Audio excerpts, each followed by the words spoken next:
I'm Olivia Miller, 26, stumbling along the gravel shoulder of Route 9 with my 2-year-old clinging to my chest. Semi-trucks are blasting past us, shaking the ground, and I'm terrified, but I keep walking. Then tires screech. My father's black truck slams into park right in front of me. He jumps out, face pale with rage, looking at the empty road behind me. Olivia, where is your vehicle? He shouts over the traffic. I look him in the eye and finally speak the truth. Anthony took my keys. He says, I'm medically unfit to drive. Drop a comment and let me know where you are listening from and what time it is for you right now. I'd love to know who's part of our community. The silence inside my father's truck was heavy, a stark contrast to the roar of the highway we just left. The air conditioning blasted against my face, drying the sweat, but doing nothing for the cold knot in my stomach. Noah had fallen asleep instantly in the car seat, lulled by the vibration of the engine. I looked at his small, peaceful face and felt my hands start to shake. The adrenaline was fading, leaving behind only shame. How long? My father asked. He didn't look at me. His eyes were fixed on the road, his hands gripping the steering wheel so hard his knuckles were white. He wasn't asking as a dad. He was asking as a police chief interviewing a witness. 6 months, I whispered. Since Noah turned 18 months old, he took a sharp breath. Why didn't you tell me? Because it didn't look like abuse. Dad, that's the trick. It didn't start with a lock on the door or a raised fist. It started with a casserole. It started with Susan showing up with dinner and saying, you look exhausted, Olivia. Let me take the night shift. And I was exhausted, so I let her. Then it was Anthony saying, babe, why stress about the bills? I'm an accountant. Let me handle the finances so you can focus on Noah. And I was stressed, so I thanked him. I looked out the window at the passing trees, watching the world blur. I needed him to understand the mechanics of the trap. It's the boiling frog. Dad, you know the story. If you drop a frog in boiling water, it jumps out. But if you put it in cool water and turn the heat up slowly, it cooks to death before it realizes it's dying. That was my life. The heat went up 1 degree at a time. First, Susan moved into the guest house to help. Then, she was in my kitchen every morning criticizing the nutritional value of the oatmeal I made. Then, she was checking my grocery receipts, circling items she thought were wasteful. When I complained, Anthony told me I was being ungrateful. He said I had postpartum anxiety. My father's jaw tightened. Did a doctor say that? Oh, Anthony did. Every time I questioned why he moved our savings into a new account I couldn't access, he said I was being paranoid. Every time I asked why Susan had a key to our bedroom, he said I was being difficult. They made me feel like my brain was broken. Last week, I tried to drive to the park and my keys were gone. Anthony said he took them for my own safety because I've been so scattered lately. He said he was protecting me. I looked down at my hands. They were raw from gripping the carrier straps. They checked my phone. Dad, every night, Anthony said he was just making sure I wasn't doom scrolling, that it was bad for my mental health. But he was reading my text. He was tracking my location. I stopped calling you because I didn't want you to worry. And I didn't want them to know I was cracking. I thought if I just behaved better, if I was just calmer, they would give me my life back. My father pulled the truck onto the shoulder of the road and put it in park. He turned to me and the look in his eyes wasn't anger at me. It was the cold, lethal focus of a man who had hunted predators for 30 years. That is not help, Olivia, he said, his voice low and terrifyingly steady. That is a siege. They isolated you. They disarmed you. And then they took you hostage. We're going back.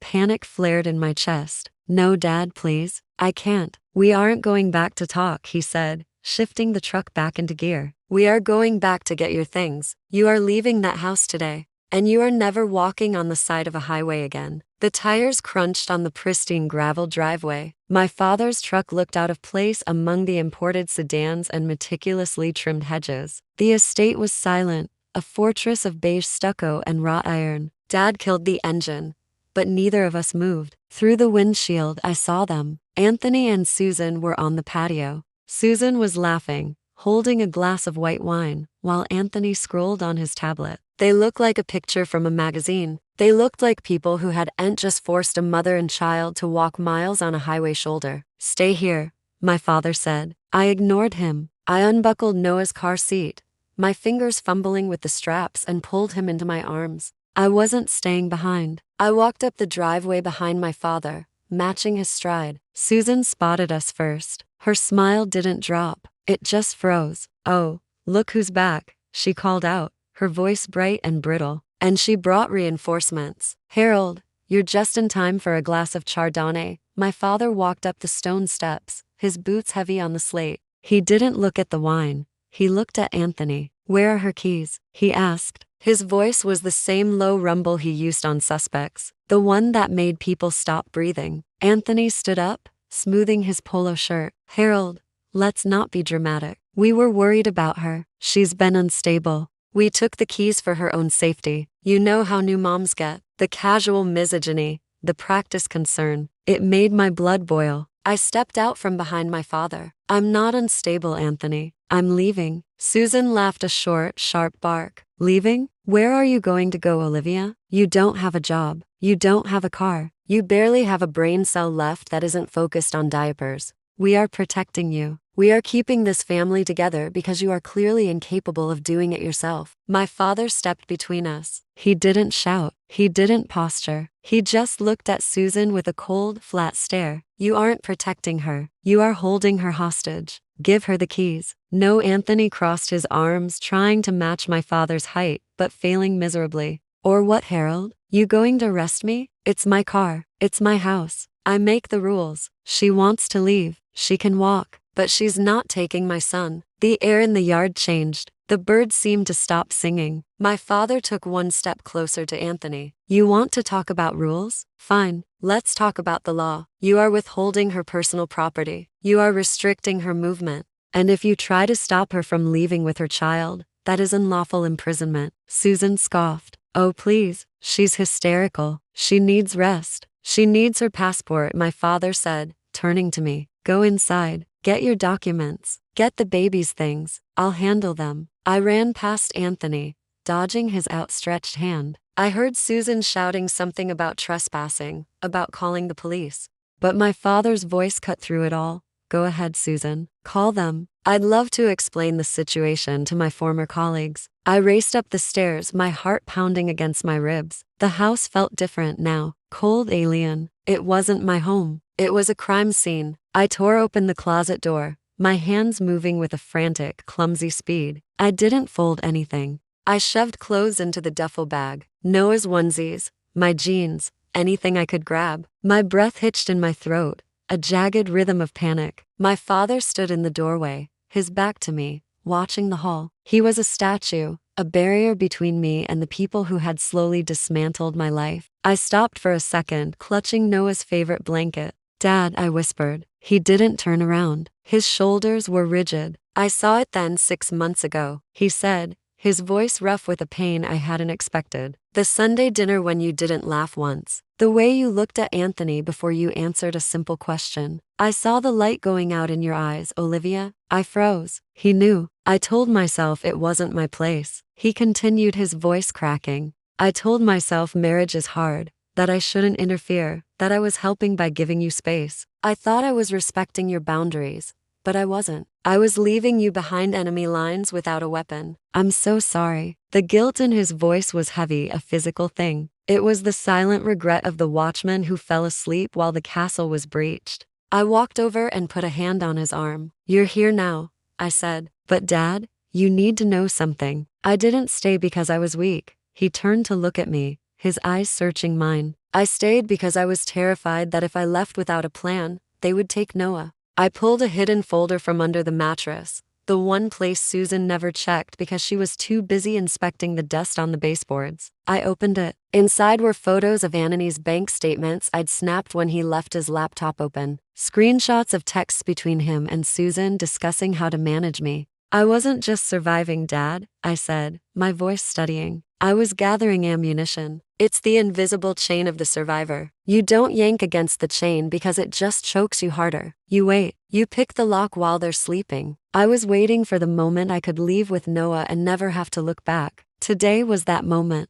My father looked at the folder, then at me. He didn't see a victim anymore. He saw his daughter. "Let's go," he said. We walked out of the bedroom. Anthony was at the bottom of the stairs, looking up at us with a mix of fury and disbelief. Susan was behind him, her phone in her hand. "You can't take him," she shrieked, pointing at Noah in my arms. That is kidnapping. I have the police on the line right now. My father didn't even slow down. He descended the stairs step by heavy step, forcing Anthony to back up. It is not kidnapping for a mother to travel with her child, Susan, my father said, his voice projecting with the authority of a man who knew every statute by heart, but preventing a person from leaving a premises. That is unlawful restraint. And if you lie to a 911 dispatcher about a custody dispute to incite a police response, that is filing a false report. Do you want me to spell out the sentencing guidelines for you? Susan's mouth snapped shut. Her thumb hovered over her phone screen, trembling. I walked past them. I didn't look at Anthony. I didn't look at the kitchen where I'd cried over burnt toast.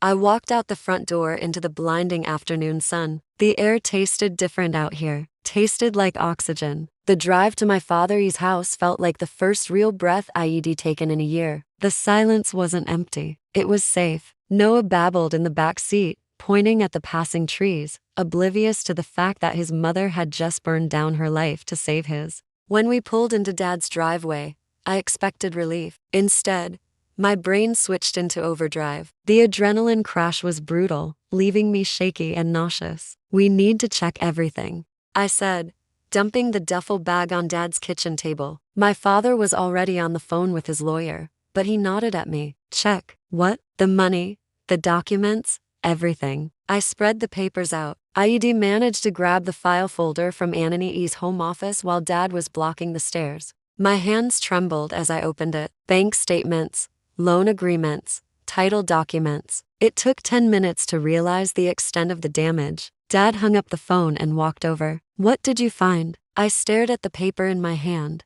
the numbers blurring. My car, I whispered. The SUV you bought me when Noah was born. Yeah, it's gone. Anthony sold it 3 weeks ago to a dealership in the next county. The bill of sale was right there, dated the day after he took my keys.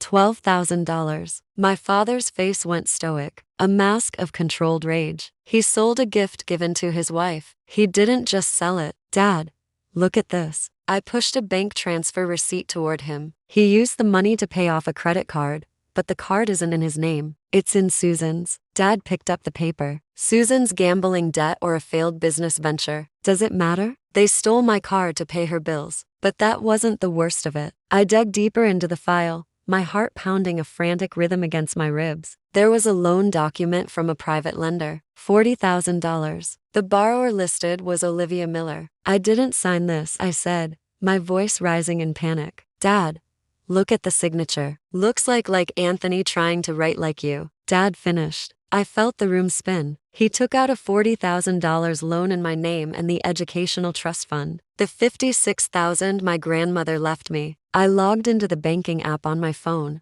my fingers slipping on the screen. Incorrect password. I tried again. Locked out. I called the automated number, punching in my social security number. The balance of your account ending in $44.9 is $0. I dropped the phone. They had taken everything. The car, the trust fund, my credit. It wasn't control anymore. It was a deliberate attempt to bankrupt me, to trap me with no way out. My father studied the documents, the forged loan, the car sale, the transfers. His expression hardened. This isn't a marriage issue, he said. This is felony fraud. When Anthony and Susan showed up, shouting and threatening custody, I opened the door calmly and handed him the envelope. Inside was the proof, loan documents, bank records, the forged signature. His confidence collapsed as he read. You stole $56,000. I said, that's not a marriage. That's a crime. I gave them a choice. Return the money by morning or the file goes to the district attorney. They left in panic, exposed, and powerless. 3 months later,